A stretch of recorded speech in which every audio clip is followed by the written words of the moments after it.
안녕하세요. 전효진입니다.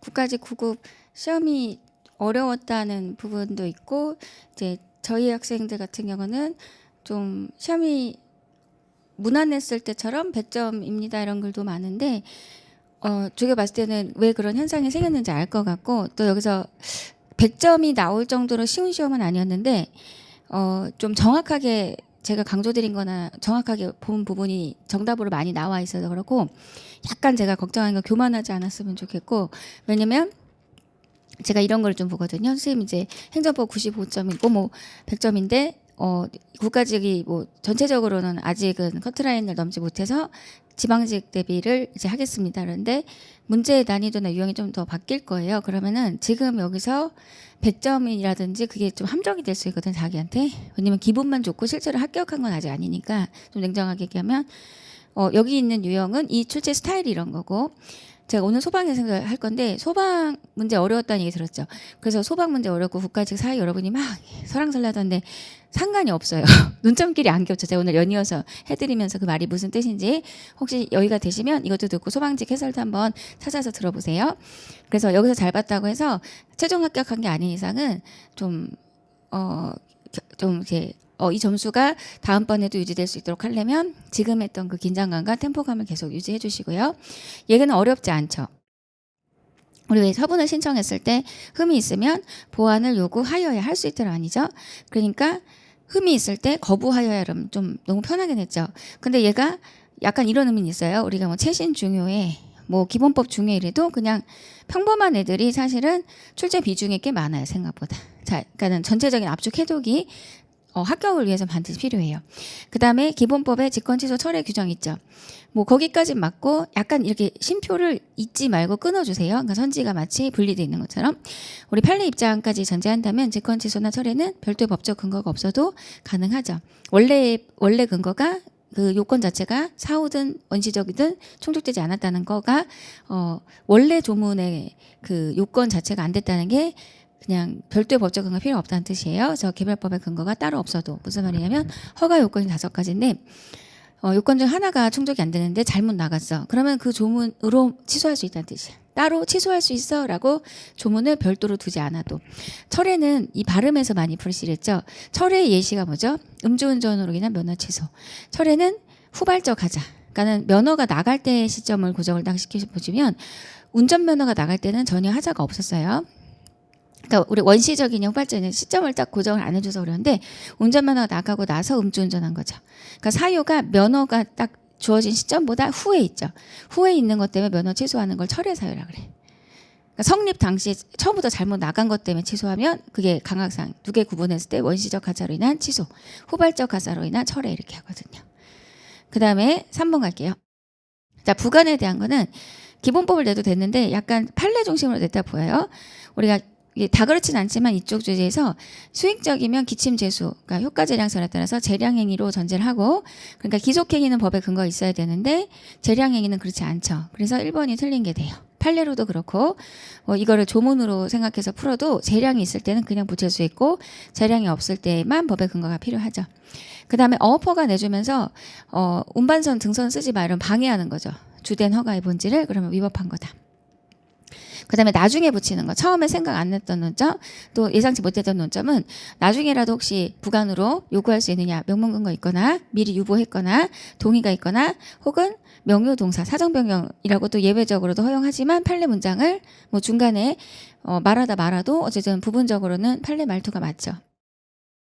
오히려 이건 나중에 할게요. 수업에서 할 건 수업에서 하고. 자, 4번. 공법관계, 사법관계에서 제가 여기가 이제 앞으로 나올 거라 말씀 많이 드렸었는데 드디어 나왔네요. 이제 행정재산을 한국공항공단에게 특허로서 내줬는데 한국공항공단이 자기들이 안 쓰고 자기들은 이제 어떤 이유가 있어서 무상사용을 받았어요. 특허로. 근데 이거를 누구한테 빌려줬어. 그럼 이거는 왜 임대차 계약을 맺었는데 임차인이 안 들어오고 몰래 자기 친구나 어떤 제3자하고 계약을 해서 그 임차 공간을 쓰게 하는 걸 전대라고 하거든요. 근데 전대는 임대인과의 관계에서는 계약 위반이에요, 원래. 왜냐면 임대인은 사람을 보면서 이 사람이 방을 깨끗하게 쓰겠구나 이런 거를 다 보면서 계약했다고 생각하거든요.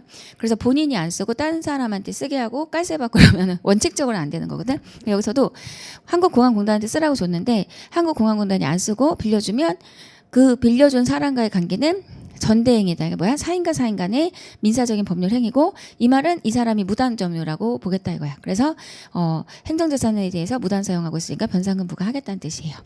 그래서 이게 총론이 아니라 원래 강론인데 총론의 책에서 교수님들이 한두 해 전부터 소개하면서 출제가 될 범주에 들어와 있었어요. 그다음에 조달청이 우리가 국가를 당사자라는 계약에 대한 법률로 여기 위치를 많이 잡죠. 요새 어떤 거래 상대방을 고르고 하는 거는 그리고 거래 상대방이 입찰로서 지정이 될 때 입찰 보증금을 걸고 입찰에 지원을 하게 하고 만약에 문제를 일으켜서 다시 진행해야 된다면 그걸 손해배상 예정조로 국고를 기소시키는 건 사법관계인데 그래서 입찰 참가 자격 제한을 하면 행정처분이죠. 어떤 판례를 예시를 딴 걸 써도 되긴 하는데 그냥 우리가 알고 있는 흐름대로 그래서 딱 이 판례가 이 판례라고 말하기는 좀 그렇지만 우리가 많이 준비했던 판례는 뭐냐면 나라센터 종합쇼핑몰 거래 정지 조치 조달청이 했기 때문에 판례는 처분이라고 봤죠. 그래서 종합쇼핑몰의 거래 정지는 단순히 사경제적인 게 아니라 입찰 참가 자격 제한은 항고소송의 대상이 되는 공권력으로 보는 게 맞겠다. 그래서 우리 친구도 그렇게 어렵지 않았을 것 같아요. 자, 5번 행정기본법을 냈는데 기본법이 한 문제라고 하기 좀 어렵죠. 지금 전체적으로 많이 스며들어 있어요. 전범위에 걸쳐서. 그냥 약간 상식적으로 생각해도 될 건데 얘가 속였어. 나쁜 짓을 했죠. 부정한 방법을 했죠. 조사를 방해했죠. 그러면은 우리가 이제 법에 정한 기간이 5년일 때 그게 지나도 너는 페널티를 받아 라고 하겠죠. 그러나 여기서 경과실로 알지 못했다? 이거는 작은 과실이잖아. 그래서 아마 찍어도 이걸 찍는 게 맞았을 거예요. 그래서 행정기본법의 제척기가 5년 지나면 안 하는 게 원칙인데 다만 그걸 적용하지 않는 경우가 있고 거기에 해당하지 않는 게 이제 중대한 과실을 경과실로 해서 틀리게 한 겁니다. 그래서 기본법 많이 회독하면 그렇게 어렵진 않았어요. 많이 회독하셔야 됩니다. 그게 도움이 많이 되실 거예요. 잘 때도 그냥 제가 기본법 낭독해 드린 거 좀 읽으시면서 자시면 더 좋을 겁니다. 그러니까 총리령 부령의 제정 절차는 대통령령은 헌법에 보면은 국무위 심의사항으로 돼 있어요. 그러니까 국무회의라고 해서 국정 전반을 이제 장관에 해당하는 국무위원과 국무총리, 대통령이 국정 전반을 논의할 때 이런 건 논의해줘라고 헌법에 써 있는 항목에 대통령령까지만 있어요. 그러니까 총리령 부령은 따로 거기 써 있지는 않기 때문에 안 거둬도 된다라는 헌법 논점이 행정법화된 게 한 5, 6년 전부터 7급에서 먼저 살살살 들어왔고 오랜만에 다시 왔죠. 그러니까 이런 난이도는 꼭 나와야 되는 거라거나 그런 건 아니지만 그 전체적인 회독 안에서 흘러가지 않으면 기억에서 소거됩니다. 그다음 법령보충 그런 양이 상당히 많아요 생각보다. 그래서 중요한 거 중심으로 보시더라도 그냥 눈길은 주셔야 돼요. 막판에 새로 배우는 게 아니라 법령보충 규칙과 자기 구속의 원리를 만나서 대외적 효력을 가질 때는 그 대외적 효력을 갖는 행정규칙 자체가 직접성을 띈다면 헌법 소원도 가능해요. 그 다음에 상위법에 위임이 없는데 불령으로 내용을 바꾸면 돼요? 안 돼요? 안 되죠. 그럼 뭐로 보겠다? 행정규칙으로 보겠다. 왜냐면 안 맡긴 거는 건들면 안 되는데 불령에서 바꿨다면 그냥 니네끼리 쓰는 걸로 생각하겠다 이거죠. 요게 2023 경찰 간부 시험에 요런 선지가 있거든. 그러니까 시험을 조금 더 난이도 있는 선지를 계속 기출로 풀어봐야 돼요. 물론 걔를 안 풀어도 그냥 우리 행정입법 부작위는 부작 위법 확인 소송의 대상이 될 수 없다라고 알고 계실 건데 이 판례의 사실관계가 조금 이제 출제원들이 패턴을 잡아가는 것 같아요. 그러니까 뒤에 시험 이어서 보셔야 될 때 약간 이 문장에 놀라지 않도록 특정 다목적 댐에서 땡 건설로 손실 입으면 보상하라고 하면서 시행령에 맡기라고 했는데 시행령이 제정이 안 됐어. 근데 이 판례를 요새 발견하신 것 같아요. 옛날 건데 법을 안 만드는 건 부작 위법 확인의 대상이 아니야. 그래서 이렇게 내는 게 이 판결 요지는 사실관계 별로 안 보여줘요. 원래 그냥 법을 안 만든 거는 부작 위법 확인 소송이 아니야 이렇게만 돼 있어. 근데 판결을 소개하는 방식인데 출제원들이 앞에서 약간 배경이 되는 사실관계를 좀 써주는 스타일로 지금 여러분이 잘 몰랐겠지만 기출 자체가 2번째 나온 거예요. 아주 빠른 속도로. 그래서 판결 이후까지 가서 이제 알 수 있는 표현들이 선지화되고 있다는 거를 익숙해지려고 자꾸 노력하는 거죠. 왜? 그 간식이나 이런 것 중에서도 저거 왜 먹지? 근데 막 사람들이 먹다 보면은 따라서 먹다 보면 좀 먹을만하고 그런 것처럼 좀 그런 느낌이에요. 그다음에 별개세, 개별공시지가 결정 생명 처분이죠. 이거 자체가 여기서 다퉈야 될 논점을 안 다퉈서 불가정이 생겼다 하더라도 보통은 우리가 예견 가능성이나 이것 때문에 세금이 많이 부과된 거는 세금이 부과됐어야지만 보통 인지를 하기 때문에 가세처분에 대한 취소소송에서 이미 불가장력이 생긴 선행처분의 하자를 주장할 수 있다. 그래서 별개 처분이지만 하자 승계되는 게 대표적으로 별개세, 별표수, 뭐 별표보도 되죠. 표준공시가와 보상금 증감소송, 별친독, 친일파 결정과 독립유공자 후손들이 다툴 수 있는 배제자 결정에 대해서도 하자 승계를 인정했고요. 그래서 얘가 약간 이 시험 스타일이 다 그런데 답은 분명한데 나머지가 쉬운 것도 있고 안 쉬운 것도 있는데 얘는 그냥 같은 급이에요. 난이도가. 하자치유는 예외적으로 되기 때문에 조합설립인가 특허죠. 이걸 속여서 받았을 때 제대로 된 동의율이 아니었어요. 그러면은 이 A 조합이 이 인가 설립인가 특허를 받는 동안에 이걸 반대하는 쪽에서는 이거 잘못돼서 이렇게 소송을 걸었단 말이야. 소송 중에 이 A 조합이 제대로 된 동의서를 받아왔다. 이걸 갖고 하자치유 인정하면 소송건 B한테 불리하죠. 그래서 하자치유 인정하지 않겠다. 하자치유는 누군가를 불리하게 하면서까지 쓰지 않는다. 라고 해서 이미 799에 살짝살짝 다 들어왔는데 이게 중요도가 B군에 좀 해당하거든. 그러니까 너무 강렬한 거 위주로 이렇게 문제가 20문제가 다 나올 거야 라고 생각하면 오히려 이런 게 좀 약해져요. 이런 거는 전체적인 압축 해독에서 계속 그냥 보셔야 되는 거예요. 그다음에 건물철거 명령의 하자가 무효면 개고도 무효죠. 뭐 하자 승계 안 되는데 그 하자 승계 논의는 취소 사유일 때. 하자가 중대명백하면 그냥 아도겐 이러면서 다 밀고 지나가죠. 그리고 여러분 이유 제시 안 한 거 이제 판례가 위법하고 취소 대상으로 보는데 하자치유는 그런 절차나 형식의 하자가 경미한 하자가 보완이 돼야 돼. 얘가 행정심에서 주장하지 않은 거는 그냥 놓친 거죠. 당연히 소송 가서는 새롭게 절차 하자를 주장해도 되고 자진 납부하고 소송을 하는 거는 이제 공정력 때문에 또 강제집행 당할 수 있기 때문에 그런 거죠. 그래서 이런 걸 갖고 치유 사유로 보지 않죠. 왜냐면 안 내면 어차피 강제징수 하잖아. 그러니까 어쩔 수 없이 세금 내놓고서 소송으로 이어가는 걸 갖고 네가 받아들였으니까 괜찮아라고 말하면 안 된다는 7급에 몇 번 나왔던 논점이에요. 판례 보면 연도가 진짜 과거 것도 초재원들은 연도로 중요도를 보는 게 아니거든요. 그래서 옛날 건 안 중요해 이 생각은 어르신들을 여러분이 뭐 꼰대라고까지 하지 모르겠는데 어른들이 좋아하는 노래나 이런 게 여러분은 재미없을 수도 있잖아. 그런 생각을 좀 해보세요. 자, 얘도 출제될 거라고 제가 많이 강조드렸기 때문에 어렵지 않은데 그러니까 2결에서 우리 친구들이 시험 난이도가 높음에도 불구하고 100점이 많이 나온 것 같아요. 자, 본안 판단이죠. 절차를 어겼냐 지켰냐는. 왜냐면 절차 어기면 위법이잖아. 취소 사유. 소송 요건은 소송의 문을 열 수 있느냐. 그러니까 소송을 걸 자격이 있느냐. 원고 적격. 제소 기간을 뭐 잘 지켰느냐. 뭐 이런 거잖아. 그래서 소송 요건이 안 되면 각하잖아. 본안에 들어가서 그런 게 잘 갖춰졌을 때 그래 그 처분이 위법해. 그래서 네 말이 맞아. 그러면 이기는 거고 아니면 이제 지는 거고. 그래서 적법과 위법의 범주에서 이제 본안 판단하는 거죠. 그래서 법의 근거가 없으면 법률 여부에 반해서 위법한 거죠. 뭐 중대 명백설에 따라서 하자의 정도 살펴보겠지만 이건 소송 요건 단계에서 보는 게 아니라 즉 각하시킬 논점이 아니라 그걸 다 갖춘 다음에 들어가서 본안에서 서로 싸우면서 위법하다고 주장하면서 하는 말이죠. 그래서 얘가 정확하면 나머지 선지가 흔들 건 없거든. 근데 1번부터 안 되면 얘가 비슷비슷하게 난이도가 있기 때문에 좀 불분명한 공부했으면 점수가 애매하게 진짜 확 내려올 수도 있을 것 같아요. 저의 스타일로서는 그러기 좀 힘든데 좀 공부를 또 다른 방식으로 했으면 좀 애먹었을 수도 있을 것 같아. 자, 불분명하다면 우리가 상대방한테 처분이라고 했는지 그래서 이게 책임질 만한지 이런 것도 다 종합적으로 고려해요. 그래서 이리적으로 비슷한 사건끼리 다 묶어서 처분이고 아니고 이게 아니라 그 사안에서 상대방이 어떻게 느껴지는 상황이었는지를 잘 봅니다. 이거 되게 중요하다고 제가 수업 때 많이 말씀드렸는데 이거는 당연퇴직 통보랑 똑같은 거야. 이미 일어난 법적인 효과를 알려주는 거야.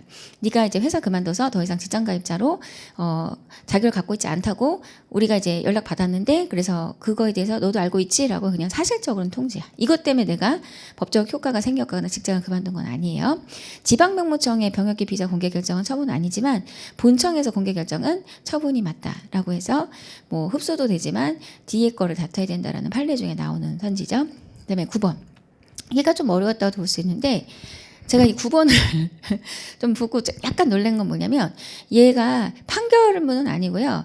찾아보면 재결로 있어요. 그러니까 행정심판위원회가 내린 재결. 우리 행정심판위원회 것까지 안 보잖아, 그죠? 근데 어쨌든 거기서 사건을 좀 추려 오신 거니까 대부분 다 몰랐다고 보는 게 좀 자연스러운 것 같아요. 공익신고자 보호법에 따라서 사실 공익신고한 사람의 개인정보가 유출되면 이렇게 보복당할 수가 있잖아. 그래서 공개하지 않는 게 맞다라고 행정심판에서 판단한 사안이야. 그래서 이것 때문에 불이익을 보게 된 누가 여기서 가불을 찾아야겠네요, 그죠? 공익신고자가 있는데 공익신고자가 신고를 했어, 행정청에. 그래서 행정청이 의리고 여기서 이것 때문에 이제 나쁜 짓 하고 있다가 걸린 갑은 을에게 누가 날 신고했냐라고 부정신고한 자를 알려달라고 한 거야. 그래서 갑은 이에 근거해서 을에게 정보 공개, 여기 정보 공개 쳤을 때 을한테 신고자에 대한 정보 공개 청구를 요구해서 받을 수 없다. 왜냐면 공익신고자 보호법에서 이렇게 신고자의 정보를 오픈하지 않게 돼 있기 때문에. 좀 난이도가 있죠, 사실은. 여기서 국민권익위원회에 고충민원 신청한 게 크게 보면 민원 처리에 관한 법률이 민원이거든. 왜냐면 민원 사무 처리에 관한 법률에 민원 처리에 관한 법률에 그 개념의 민원 안에 고충민원도 포함해서 개념 정의를 하거든요. 그럼 우리가 알고 있는 그 판례 있잖아.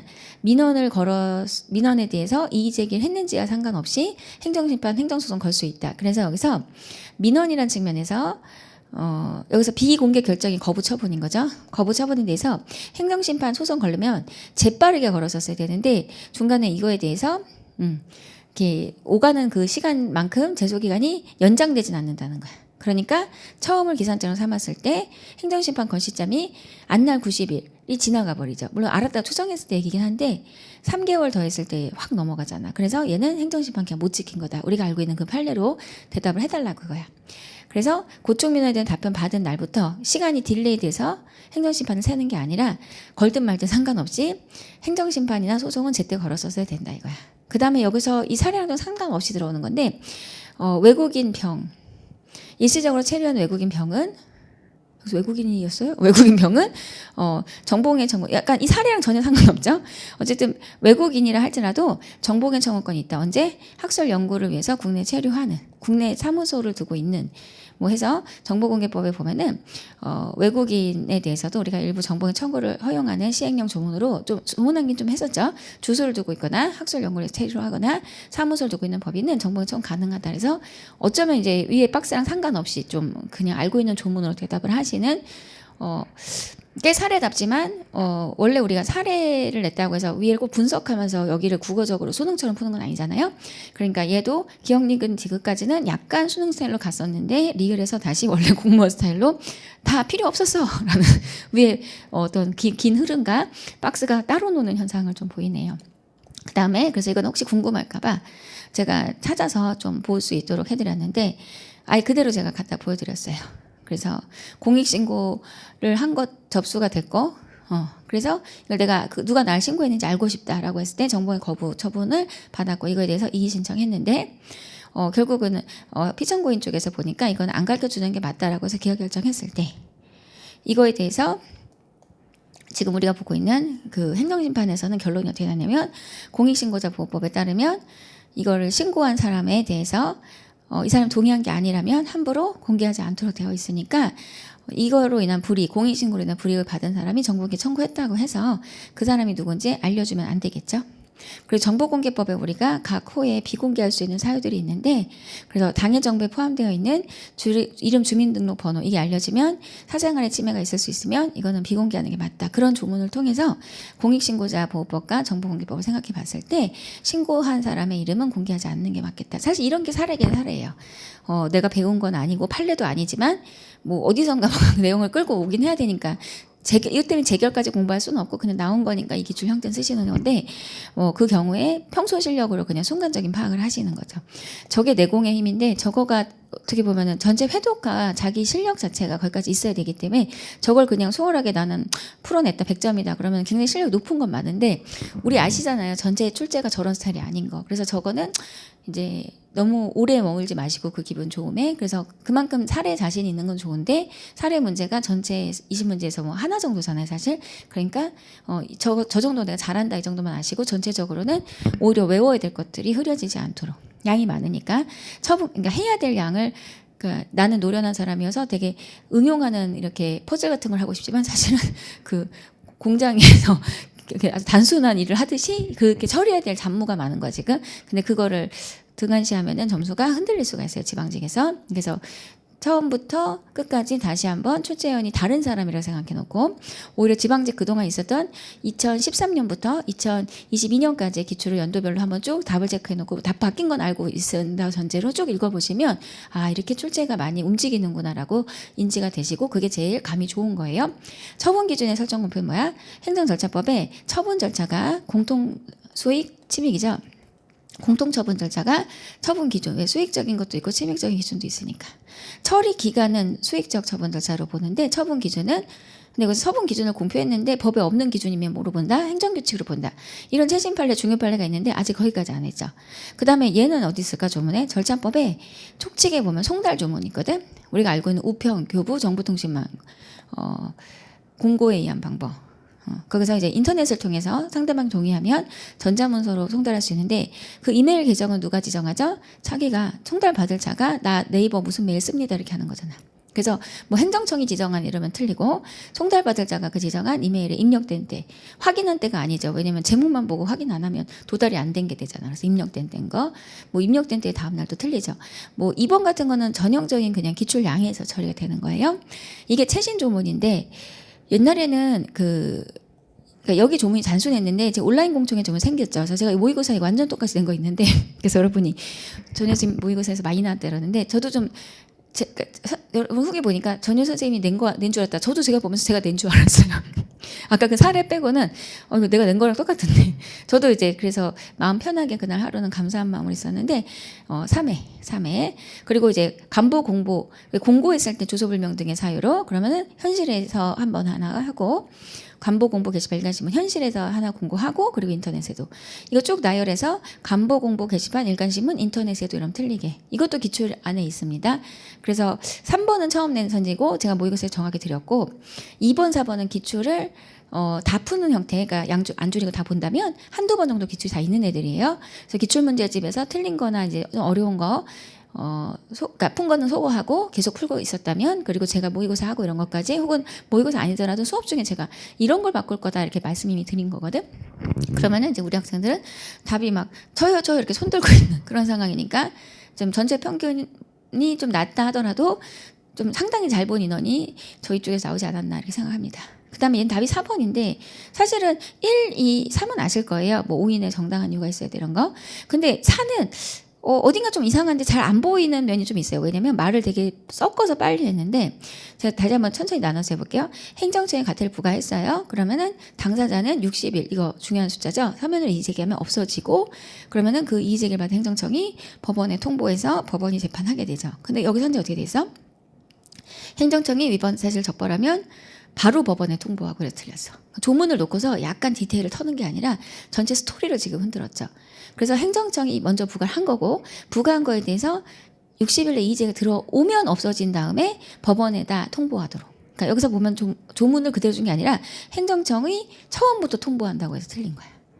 그러니까 이런 선지는 처음으로 시도된 선지이기 때문에 요거를 책에서 지금 잘 맞았다 하더라도 속어로 해서 푸는 거거든 여러분이. 그럼 4번을 지금 여러분이 마지막 돌리기 뭐 한건행정법이면 반드시 맞췄다 하더라도 4번을 적어서 요 형태로 문제 선지를 계속 보셔야 돼요. 그래야 하반기 쪽에 내가 군무원을 보시든 군무원 7급을 보시든 9급을 보시든 간에 이 선지가 다시 재탕될 때 보기 중에 하나가 헷갈리기 시작했을 때 얘가 역할을 좀 해줘야 돼. 그러니까 처음에 지금 맞췄을 때는 그냥 위에 게 정확하니까 얘겠지 이렇게 하면 되는데 다음번에는 오히려 또 이 쓰임이 더 역할을 해줘야 될 수가 있어요. 그래서 지금 해설 강의 잘 들으시는 거고 그렇게 해서 다음 시험에 연결될 수 있게 해주세요. 이번에 붙으시는 분들은 사실 해설 강의까지는 잘 안 들으실 것 같아요. 그래서 제가 해설 강의 때 밝은 정서가 좀 아니긴 한데 거의 다 왔어요. 힘내시고요. 원래 마지막 그 산에 도착하기 전에 정상에 가기 전에 좀 힘들잖아. 자, 손실보상은 조문이 있어야 되는데 우리가 시료 채취, 샘플 채취할 때 제가 빵집에서 빵을 다 갖고 오면 손실보상해야 돼 이렇게 웃으면서 농담처럼 하는 얘기인데 조문이 있다는 것 자체가 중요하고요. 자발적 협조가 있다면 법적 근거 없어도 행정조사 할 수 있다. 그다음에 이 법을 안 쓰는 경우에도 쓰는 조문이 4조, 5조, 28조. 행정조사 기본법을 안 쓰는 뭐 근로기준법과 관련된 영역, 조세에 관한 영역 이런 데 하더라도 4조, 5조, 28조는 써라 이러면서 28조 뭐냐면 인터넷 등을 통해서 자료 제출할 수 있다라는 조문이야. 그래서 4조, 5조, 28조는 이 법을 안 쓰는 경우에도 써라라는 그것까지 안 가더라도 이미 28조 자체를 우리가 통으로 많이 읽었기 때문에 사실은 3번 자체가 기출 선지로 그대로 있진 않지만 제가 수업하는 스타일에서는 어렵진 않았을 것 같아요. 그 다음에 공동조사 하여야 이것도 응용 없이 그냥 기존에 있었던 논점 낸 거고요. 그러니까는 제가 중요하다고 한 거 그런 방식에서 많이 말투가 끝나기 때문에 그 제가 낸 것 같은 느낌 많이 받으셨을 것 같아요. 저도 그렇게 느낌이 와서 되게 감사했고 처분의 위법성은 처분시. 왜냐면 제가 가르쳤다고 해서 그게 완전 편하게 느껴지지 않을 수도 있는데 그래서 여러분이 모의고사 보면 맨날 바들바들 떨잖아. 모의고사 보면 제가 안 내는 어떤 시험에 모의고사 보면 진짜 이상하잖아. 근데 딱 기출 봤을 때 이거 제가 낸 거 아니잖아요. 아닌데도 제가 낸 거랑 같잖아. 왜냐면 저는 문제를 낼 때 되게 약간 그러니까 정상적인 출제위원이라 생각하고 출제를 하거든요. 제가 문제를 만들 때. 그러니까 이게 되게 출제위원이 아주 이상하지 않은 이상은 이게 말투가 거의 비슷하게 끝나. 왜냐면 판례랑 조문 중심으로 출제하기 때문에. 그래서 말투가 학문적으로 가면은 누구나 다 생소할 수밖에 없는데 그게 어쨌든 그 출제는 개인 성향이기 때문에 모의고사나 예상문제에서는 거의 안 잡혀요. 그래서 어차피 그건 큰 의미가 없는 거야. 그래서 모의고사 보면서 일일비하면 참 아까운 시간들이다. 왜냐면 그 시간 동안 차라리 정독을 1독하면 속독으로 그러면은 점수가 되게 많이 오르거든. 어떤 식으로 내도. 어차피 상대평가니까 꼭 95 아니더라도 커트라인이 다 내려오면서 최고 점수가 70으로 붙어도 상관은 없잖아요. 그러니까 제 말 이해돼요? 그러니까 사실은 그냥 묵묵히 회독하는 게 제일 점수가 안전하게 잘 나와요.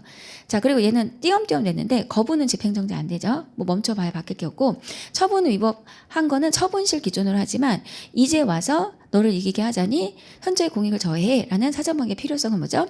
판결시 다른 말로 사심 변론 종결시 두 개 바뀌었죠 위치가.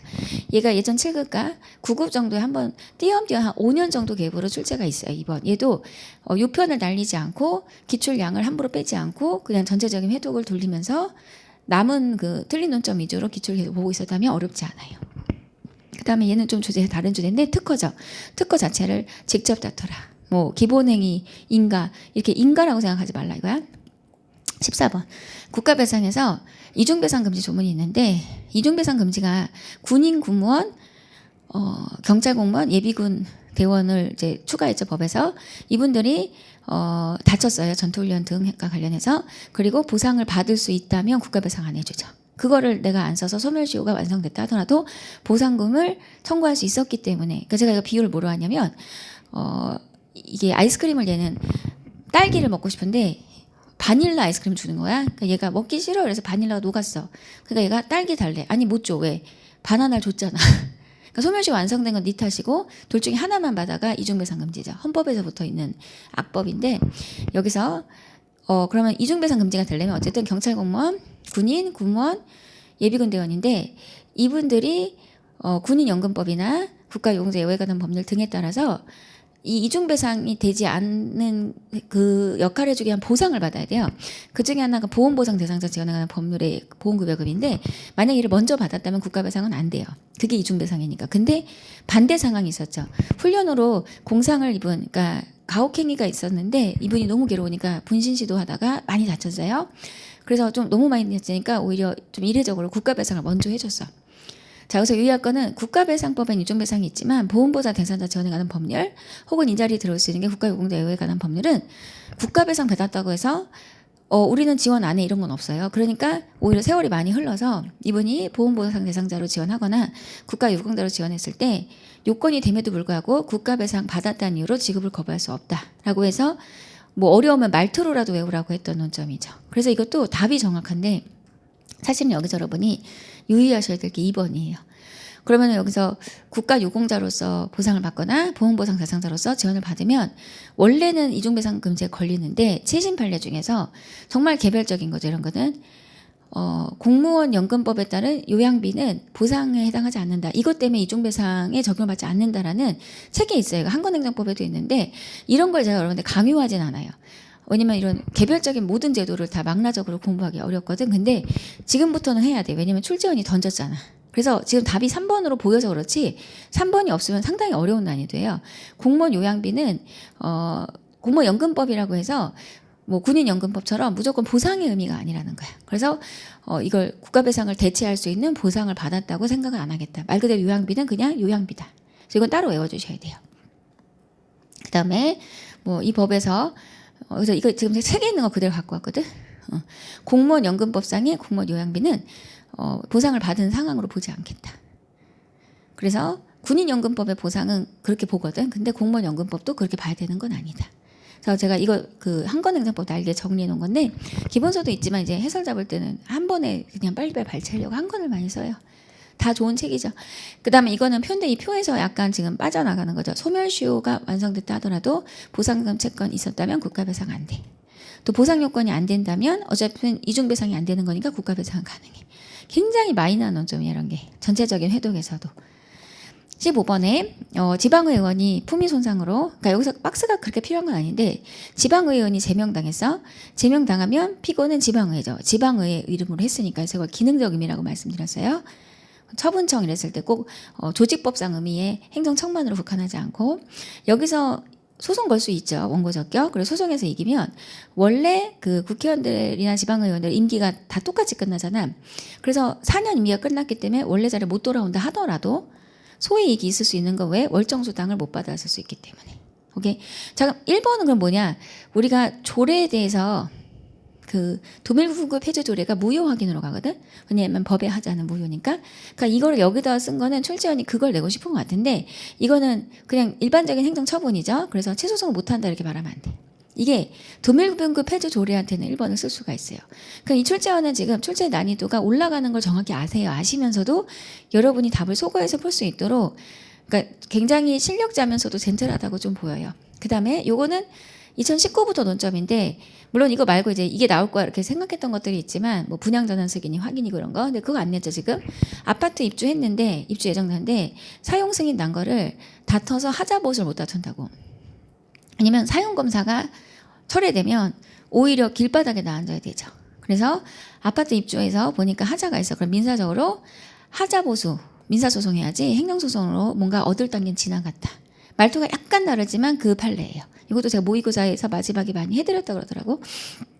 여기서 되게 놀라운 논점은 이거는 그냥 먼저 할게요. 생태등급 이거는 공익을 위한 제도니까 어떤 사익보성이 없어서 뭐 1등급에 뭐 이게 뭐 설국열차도 아니고 1등급 시민, 2등급 시민 이런 게 아니기 때문에 이게 뭐 이 어떤 기준이 좀 바뀌었다고 해서 뭐 이거에 대해서 뭐 내가 1등급 시민인데 1등급이 2등급 됐다면서 소송하면 안 되고 무슨 말이냐면 환경적인 공익도 추구를 하고 국방적인 공익도 우리가 추구를 하고 개발적인 공익도 있잖아요. 근데 그냥 그게 위치적으로 어디가 유리한가를 국토 전체의 균형 있고 효율적인 개발을 보면서 이렇게 배치하는 거지 환경이 좋은 지역도 있겠죠. 그게 그 지역 사람들만 위한 제도가 아니라는 거지. 그러니까 그게 좋아서 설령 그쪽에 가서 살았다 하더라도 생태 등급은 특정인을 위한 제도가 아니기 때문에 그 등급이 바뀐 게 사익을 특정해서 보호하려는 법은 아니니까 뭐 다시 이사 가야죠. 그러니까 소송할 수 없는 거다.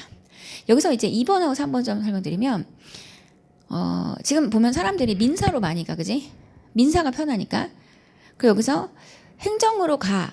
그러니까 왜냐면 너무 행정소송이 민사가 너무 커버렸고 행정으로 해야 될 게 자꾸 행정을 안 오니까 민사로 잘못 가면 행정으로 가 이렇게 이송해 준댔죠. 소변경도 하고.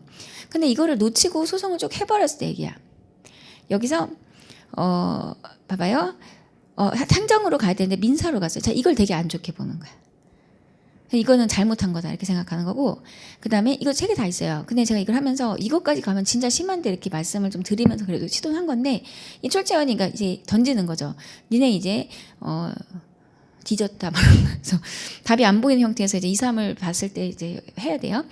자, 이건 뭐냐면 민사소송으로 가야 되는데 행정으로 했어. 행정으로. 근데 얘는 반대로 사실 잘못한 건 맞지만 그러니까 민사로 가야 될 걸 행정으로 걸었어. 좀 드물죠. 이게 어디서 있었던 거냐면 환매대금 증감을 판례가 민사로 보잖아. 근데 환매대금 증감을 민사소송해야 되는데 하급심에서 행정으로 해버린 거야. 됐다 그냥. 워낙 행정을 잘 안 하니까 얘는 변론관에 생겼다고 봤어. 판례 자신은 서로 다른 부지만 이제 학자들은 이걸 결론으로 봤을 때 좀 반대 상황에서 웃긴 거야.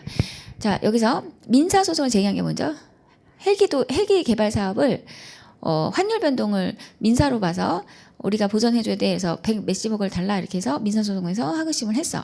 대법원이 보니까 이거는 헬기를 사는 게 아니라 헬기를 같이 개발하는 거니까 공법관계다. 그러니까 이거는 행정법원에서 했어야 되는데 왜 민사로 했냐. 이거는 변론가는 안 생기고 관할 위반으로 봐서 다시 하라 그러지. 그래서 제가 책에서 넣어드린 거 볼게요. 책에 날개 있거든. 한 권에는 뭐 기본선 당연히 있고 민사를 행정을 잘못 걸면 변론가는 성립할 수 있다 이렇게 생각해 대법원이. 결론적으로는. 그러니까 워낙 행정으로 잘 안 거니까. 근데 민사로 거는 건 이제 꼴 보기도 싫은 거야. 그래서 하급심에서 놓치고 이거를 민사로 쭉 왔다 하더라도 이거는 파기해버려요. 그래서 이게 제가 지금 책에 있는 선지 그대로 갖고 왔거든. 그리고 2번, 3번도 책에 제가 그냥 그대로 넣는 선지야. 한 권에서 좀 줄여서 넣은 선지인데 일단은 민사소송으로 가야 되는 환매대금 증감을 행정소송으로 해서 하급심이 1, 2심이 왔어. 그냥 관할 잘못 넣었지만 상대방이 변론했으니까 관할 있는 걸로 보자. 또 최근에 이거 나오고 있는데 이 방향으로 안 나왔죠. 한국 헬기 개발 사업을 공법소송으로 해라. 근데 하급심이 민사로 했어. 이거는 뭐야? 잘못했으니까 이송해서 다시 해라. 그러니까 틀리게 했어도 상대방이 이견 없이 변론했으니까 관할이 생겨 이렇게 안 보는 거지. 그러면 이 사실관계랑 이 말투를 완벽하게 정리하기 좀 어렵거든. 지금 이걸 한 번에 듣는다면 그럼 약간 방향성으로만 기억할게요. 민사로 잘못 거는 꼬라지는 이제 못 보겠다 이거야. 그러니까 위에 사실관계까지 안 연결해도 돼요. 그냥 따로따로 가도 돼. 민사로 거는 거를 내가 못 보겠다. 너무 다 민사로 무더기로 간다. 행정으로 가. 그러니까 행정으로 가. 설령 행정으로 갈 거를 행정으로 잘못 갔어. 민사로 갈 거를. 그래도 됐어 그런 거야. 아무튼 이제 방향을 이제 한쪽으로 되게 세게 보셔야 돼요. 행정 쪽으로 실수하는 거는 행정으로 가야 방향이. 반대는 아니야 진짜로. 그래서 요 논점을 출제했다는 것 자체가 되게 자극적이에요. 제가 봤을 때는. 그다음에 얘도 답은 쉽죠. 협의 취득 민사. 그러니까 정확히 알면 사실 흔들 건 없는데 또 이 애매하게 공부하면은 뭐 이렇게 띄엄띄엄 공부하면은 어려워 보이겠네. 우리가 자녀지 수용 청구권처럼 토지를 사용하겠다고 한 기간이 3년 이상이거나 형질이 바뀌거나 그 외에 뭐 건물이 있다든지 이러면 요거를 판례가 자녀지 수용 청구권처럼 봐서 형성권적인 성격으로 보겠다 이렇게 했거든. 그러면은 전체적으로 자녀지 수용 청구권을 갖다가 해석을 좀 해보면 자녀지 수용 청구는 사업 인정 이후에 내 땅을 사달라라고, 그러니까 수용을 청구하는 거야. 그러니까 여기도 보면은 매수 청구가 있고 수용 청구가 있어요. 근데 우리가 지금 형성권이라 말하는 단계는 수용 청구거든. 그래서 이거는 관할 토지 수용인한테 해야 되고 사업 시행자한테 말하는 게 아니고 여기서 형성권이라는 건 뭐냐면 사업 시행자가 토지 수용위원회가 수용 청구에 대해서 대답을 안 했어. 그래도 상관없다는 거야. 봐봐. 수용 청구권은 형성권이라는 뜻은 뭐냐면 토지 소유자가 수용해달라고 사업 인정 이후에 토지 수용한테 얘기했네. 그러니까 이 조문이 되게 빠르게 지나가는데 시차가 있는 거야. 사업 인정 전에 살 때. 사업 인정 고시가 된 이유. 이거는 이 조문만 놓고 보는 건 아니고 판례가 그 자녀지 수용 청구권을 갖다가 써. 그 같은 형태로 봐라고 하니까 이제 그걸로 해석을 했을 때 사업 인정 이후에는 토지 수용 위원회한테다가 내 땅을 수용해 줘라고 하는 그 수용이 형성권이라는 거야. 그래서 대답을 안 해도 사간 매매 계약이 생기기 때문에 이제 돈 달라는 보상금 증감은 사업 시행자한테 건다 이건데 여기서 그럼 이걸 안다고 해서 이게 쉬운 건 아니거든요.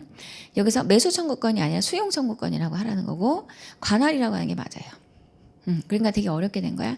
그다음에 얘도 여러분이 배운 판례가 아니야 사실.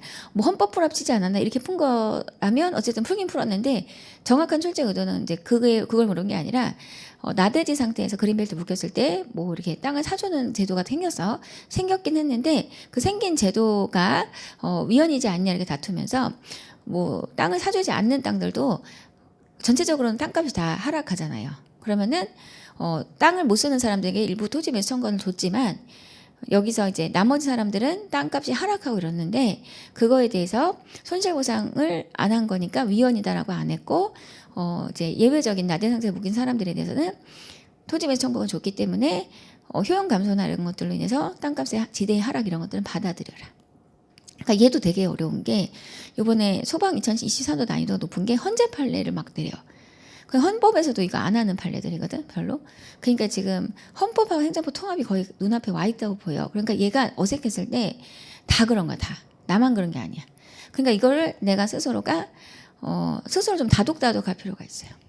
개발 제한 구역으로 땅을 쓸 수 없어서 효용이 감소했다 하더라도 뭐 정말 쓸 수 없다면 나대지 이러면은 땅을 사주는 제도도 이제 도입이 됐기 때문에 이 개발 제한 구역으로 인한 이제 특별조치법에 대해서는 뭐 손실보상에 대한 조문이 전체적으로 없다고 해서 위헌은 아니라는 그러니까 쓸만한 제도다 이거죠. 그다음에 일괄보상의 원칙. 땅을 여러 개 갖고 있어서 한꺼번에 보상받길 바란다면 일괄보상 하여야 단계적이 아니라. 그러니까 4번도 우리가 좀 외웠던 애인데 패턴을 좀 다르게 내긴 했죠. 하여야랑. 그러니까 2, 3, 4로 보는 건 사실 아니고 2, 3은 특히나 그런데 처음으로 낸 원점들이니까 오히려 소개했다고 보면 돼요. 그래서 공부를 열심히 해야 되는 게 오히려 봐봐. 내가 3번을 모르는 것에 대해서 좀 지나치게 냈구나라는 그 정도의 감각은 있어야 돼. 2번도 내긴 냈지만 1번이 영향 정확하고 2번 좀 이상한데 이렇게만 풀어도 돼요. 여러분 풀 때. 그러나 다음번에 풀 때는 이제 얘가 또 1번에 준하는 역할도 해줘야 되는 난이도일 수 있어요. 그러니까 최근 기출들이 움직인 경향을 꼭 책에 반영해서 마무리 해독을 하셔야 돼요. 오히려 문제들을 많이 풀 필요가 없고 최근 기출 위주로 껴서 갖고 있어야 돼요. 소방지, 국가지. 그 다음에 과태료. 는 형벌이 아니니까 일사부재리에 반하지 않고. 시작명령이 하명이죠. 하명을 했는데 하명에서도 날짜가 5월까지라고 하는데 그 날짜 여기 5월 8일 했어. 그래도 했으니까 이행강정 부과하지 않는다는 판례잖아. 그 판례 뒤에서 이런 표현이 나와요. 이행강제금은 의무를 이행했으니까 부과하면 안 되고 나아가 이 사람은 제대로 시정명령대로 하려고 신청도 하고 모두 했는데 계속 위법하게 발려. 그러니까 거부 처분을 너무 위법하게. 그래서 이거에 대해서 행정소송 걸어서 이겨요. 그러면은 그 사이에 있었던 뭘 가지고 뭘 불이행했다면서 이행강제금 부과하지 않는 게 상식이지 않겠냐 이거야. 그래서 사실관계나 배경이 더 보고 싶으실 것 같아서 박스로 해서 좀 넣어놨으니까 보실 분들 보시고요. 1차 개고만 저번이죠. 그리고 제가 이거 최신 팔레트 강 2월에 하면서 되게 많이 출제 강조 드렸다고 하던데 제가 하고 제가 공부하는 건 아니니까 이거 앞으로도 많이 나올 건데 과징금은 어떤 위반 사실을 인지했을 때 한 번에 부과해야 되잖아.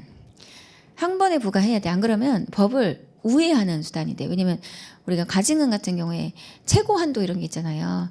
근데 과징금에 대해서 한 번에 부과할 수 있는 게 총액 최고 한도가 뭐 5천만 원인데 이거를 여러 가지 위반 행위를 인지해서 한 번에 때렸으면 5천일 건데 얘를 일단은 뭐 5가지라고 해봐요. 위반 행위에 대해서 3개만 가지고 5천 때리고 또 나머지는 다시 또 2천 때리고 이러면 이 법을 잠탈하는 면이 있잖아. 그렇기 때문에 우리가 인지한 그 여러 가지 위반에 대해서 한 번에 과징금을 부과할 때는 한 번에 부과해야지 쪼개는 방식으로 저 법을 안 지키면 안 된다고.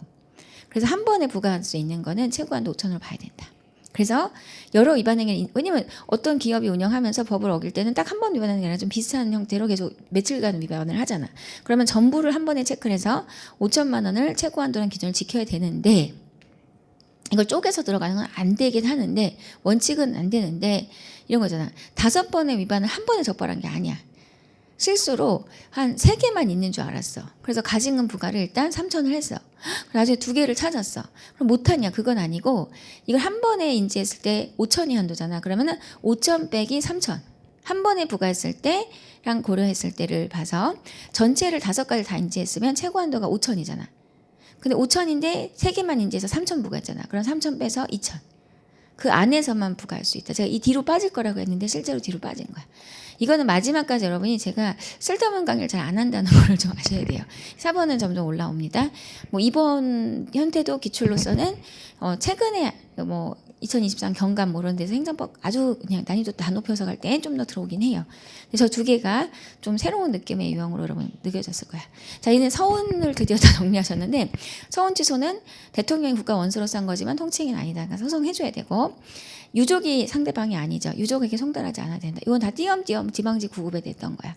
그다음에 통보는 국가보훈처장이 했지만 대통령이 처분청이기 때문에 처분청과 통지한자가 다르다면 처분청이 피고다. 그럼 리을이 처음이죠. 이런 거를 다 그렇다는 거를 조금 빨리 찾을 수 있어야 돼. 기억 니은이 맞으니까 이거 크로스로 안 걸리니까 리을을 안 보고도 볼 수 있는데 서운 추천을 거부했다. 이거를 항고소송의 대상을 볼 수 없고 왜냐면 그런 신청권이 있는 게 아니니까. 그리고 헌법적인 의무도 아니어서 헌법소원도 아니다. 사실 제가 이 문제도 마찬가지인데 이럴 거면 그냥 이제 헌법과 행정법 통합하는 게 나을 것 같아요. 그래서 보통은 헌재는 헌법적인 의무 불이행이라는 거를 잘 인정을 안 해요. 그래서 꼭 서운 추천을 해줘야 되는 게 헌법적 의무, 그러니까 헌법에 명시됐거나 해석상 의무는 아니기 때문에 이걸 가지고 왜 안 해줬습니까? 라고 일일이 모든 사건에 뒤치다거리를 할 수 없다 이거라서 이런 판례가 있구나라고 저도 처음 봐요 이걸로. 왜냐면 이렇게 중요도가 없는 판례를 그냥 소개하는 거야. 오히려 선무당이 사라져나오면 그런데 헌법을 행정법화 하시면서 그 중요도와 상관없이 그냥 개인 취향이 너무 많이 들어가서 공보 분량을 많이 확장하고 계세요. 제가 헌법 강사니까 우리가 유리하긴 한데 정말 그 판례를 정확하게 1대1로 봐서 푸는 건 아니야. 마찬가지로. 그럴 필요도 없고. 그런데 감점은 이제 합쳐지는 관점이죠. 그다음에 서원 추천해 주세요. 라는 건 각각의 역사적 사실의 존보에 대한 문제이기 때문에 사실관계에 대한 확인으로 항고 소송도 안 된다. 뭐 논리는 그렇고 대집행 여기서 이거 이런 건 안 어려운데 4번이 아까 질서위반행위 규제법과 비슷하게 뭔가 틀린 것 같은데라고 해서 예를 골랐을 텐데 이걸 통해서 오히려 문제화가 됐다는 어떤 새로운 논점을 볼 수 있어. 국세 다음과는 동일한 게 아니라. 그래서 조문을 통전문으로 제가 이런 거 넣어놓고 보게 하는 이유가 진짜 그 많은 노력이 저 하나로 그냥 평가가 끝나죠. 대집행 전체를. 그래서 그 노력에 어떤 것도 세지 않았으면 하는 마음이 큽니다. 자, 끝까지 보시느라고 수고 많이 하셨습니다. 감사합니다.